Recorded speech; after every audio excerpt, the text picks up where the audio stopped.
За өнөөдрийнхөө ярилцах цагаар Сүхбаатар аймгийн Наран сумын Ахмад багш боловсролын системд 37 жил ажилласан Нямаа багштайгаа уулзгаар ингээд сууж байна. Тэгээд та сайхан хаварж иж байна уу? Сайхан хаварж иж байна. За таны одоо боловсролын системд анхуул тавьсан тэр цагаа та дусаж яриач. За баярлалаа. За би анх 1982 онд цэцэрлэгийн багшийн сургуулийг төгсөж ирж байсан. Тэгээд намайг тэр үед чинь бид нарыг одоо төгсж ирж яхад одоо шууд хуваарлаа таана хэрэгцээтэй газар нь хуваарилдаг тийм одоо юутай байсан. Тэгээд би одоо аймагтаа ингээд төгсж ирээд Мөнхөн сумын хүүхдийн цэцэрлэгт хүмүүжүүлэгч багшаар хуваарлагдаж байсан юм аа. Тэгэхэд одоо бид нарыг анх одоо 80-тай дарга маань хүлээж авч боловсролын тэр цэцэрлэг хариуцсан байцаагч Цэнжив багш маань одоо энэ хоёр маань бид нарыг одоо ингэж хүлээж авч ийсэн. Тэгээд би одоо Мөнхөнд хуваарлагчаад манай ээж маань одоо 60 гарсан. Тэр үед одоо ээж маань 60 гарсан тийм настай хүн байсан.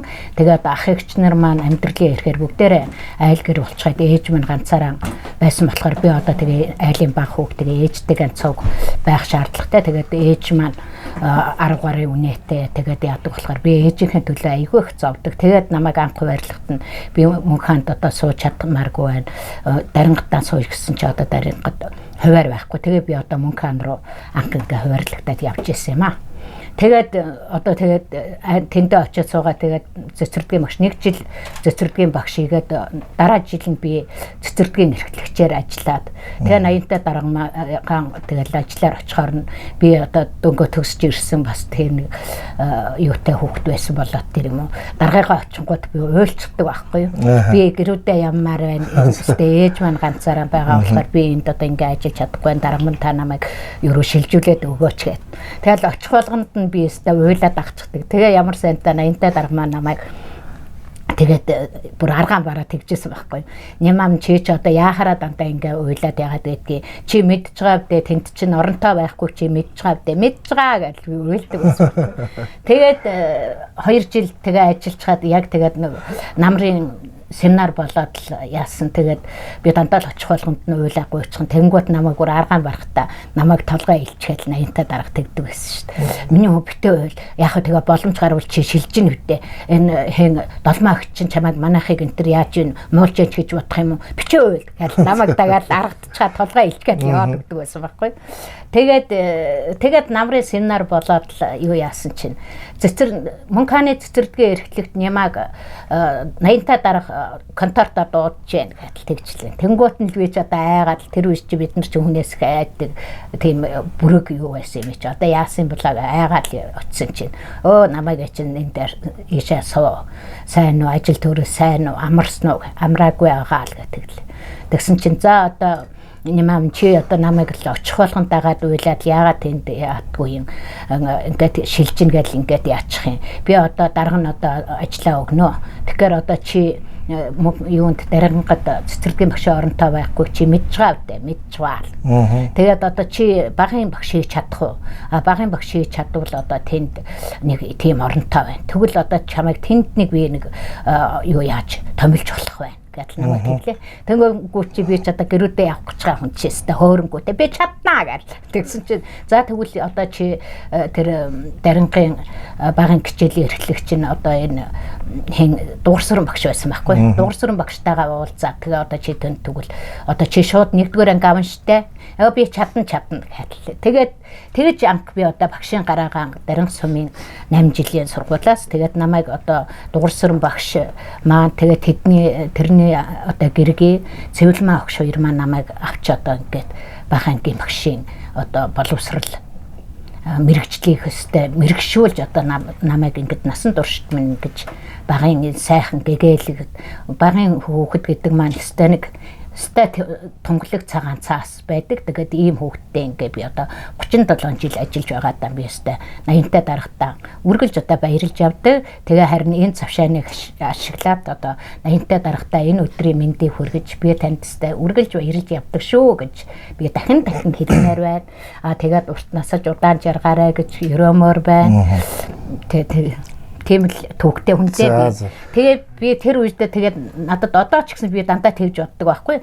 Тэр үеийн дарга нар чинь бас хүний амьдрал ахуйг бас тэр ажилчид багш нарын ахуй амьдралыг айгүй сайн судалдаг. Тэгсэн чи дараа нь ингээ яасан чи бодож исэн чи манай дарингаар явангуудаа манай ээжээр энэ орсон байхаа. Ороод уулзчихсан. Тэгээд намайг тэгээ шилжүүлж исэн. Тэгээ би айгүй баярлдаг шүү дээ. Ер нь тухайн үед ч одоо бас боловсролын асуудал маань бол маш өндөр түвшинд тавигддаг.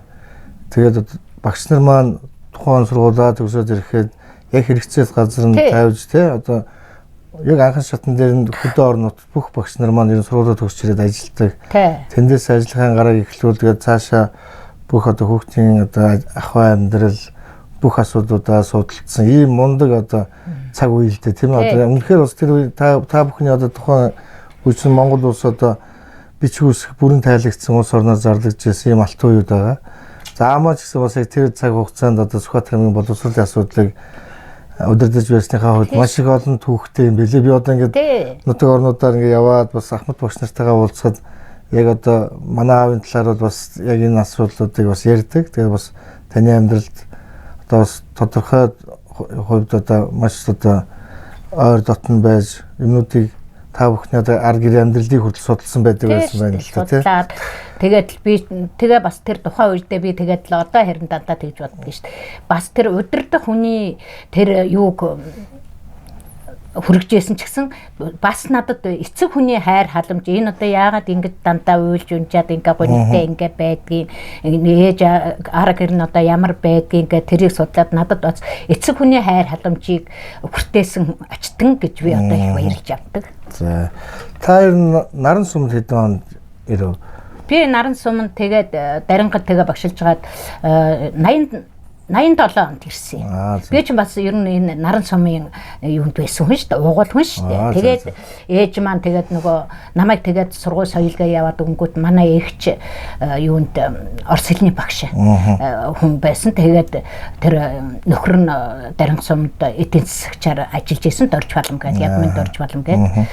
Тэгээд тэр тэд нар маань тэр дарингад яасан учраас ээжигээ бас татаж авсан байхгүй юу? Тэгээ би дарингад багшилж байгаа. Тэгээд 87 онд одоо энэ хань ижилтэйгээ гэр бүл болоод тэгээд энэ нутагтаа ирээд одоо наран сумд одоо амьдарч байна. Наран сум чинь дунд сургууль байсан тийм ээ. Эхлээд нэг хэсэг баг сургууль явсан баг тийм үү? Анхны хэдэн жилүүд. Би бас наран сумын манай сумын гаруй багш миний багийн багш тийм Монгол Улсын гавьяа төгс. Тийм багш маань бас яг наран сумд тантай цуг ажиллаж байсан баг тийм. Ажиллаж байсан. Бид хоёр ч одоо хоорондоо хачин холбоотой шүү дээ. Бас сая өнөө жил гавьяа авсан. Тэгээд манай сумын гаруй багш бол аргагүй л бас гавьяа түнтэй. Тэгээ сүүлдээ бидний ч одоо арга зүйч байсан шүү дээ. Тийм. Би одоо мань хүн яг одоо наран сумд багшилж байгаад Сүхбаатар 1-р 10 жилд очиод манай ангийг дааж авсан байхгүй юу. Тэгээд өөр ингэсэн маш өвөрмөц юм арга барилтай багштай. Тэгэл хүүхдүүдийн гэрийн давтлах хийлгэхдээ нэг байраар ингэж бүлэг болгоод тэгээд нэгэнд нийтэн очиулаад оройд ингэ даа тийм. Тэгэж хийжсэн.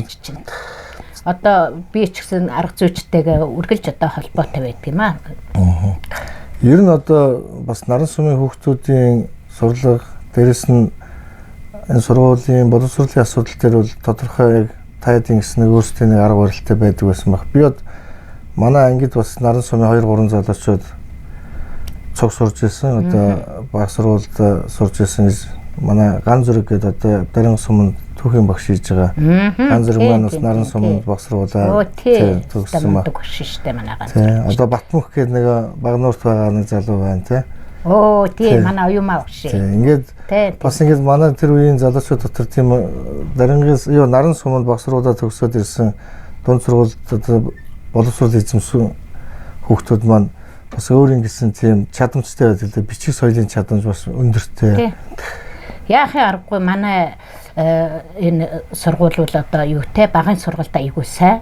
Одоо манай энэ засаг дарга очиоч ч гэсэн одоо манай сургуулийн захирал байлаа. Одоо очио захирлыг байхад манай сургууль өстэй бас мандаж ил байсан. Одоо манай сургуулийн захирлаар ажиллаж байгаа энэ боргил захирал маань одоо өөрийн гэсэн бас сайхан өндөр одоо арга барилтай одоо ийм сайхан захирал байдаг. Тэгээд хамгийн гол манай сургуулийн одоо багш нар хамт олон маань айгүй тийм хамтаж тэгээд тийм болохоор би бол дандаа хамт олноороо үргэлж одоо бахархаж явдаг шин. Манай хамт олон бод ерөөсөө өстэй айгүй нэгдэж чадсан хамт олон. Тийм болохоор манай хамт олонны энэ сургуулийн сурагчдын маань сурлага багын сургалт сайн байдаг нь тэрнтэйгээ холбоотой байх л гэж боддог шин. Тэгээ манай сургуулиас төрөн гарсан олон одоо сайн багш нар зөндөө бие өстэй нэрэ. Тэгэл одоо манай сургуулиас шилжээд хот орнд шилжээд очихлоор бол өстэй дандаа л өстэй шилдэг тэргүүний сайн багш нар болдгийг. Айгуу сайн тийм багш нараар бахархаж байна. За тэгээд өнөөдөр бас энэ сайхан өдөр аавын маань одоо ажил амьдралын одоо талаар сайхан одоо хууч ирээд хэлж ярилцсан нэмаагчтай маш их баярлалаа. Танд бас сайн сайхан эрүүл сайн сайхан бүхний хүсье. За баярлалаа. Та бүхэнд ч гэсэн ажил хөдөлмөрт чинь өндөр амжилтыг хүсэн өрөөё. За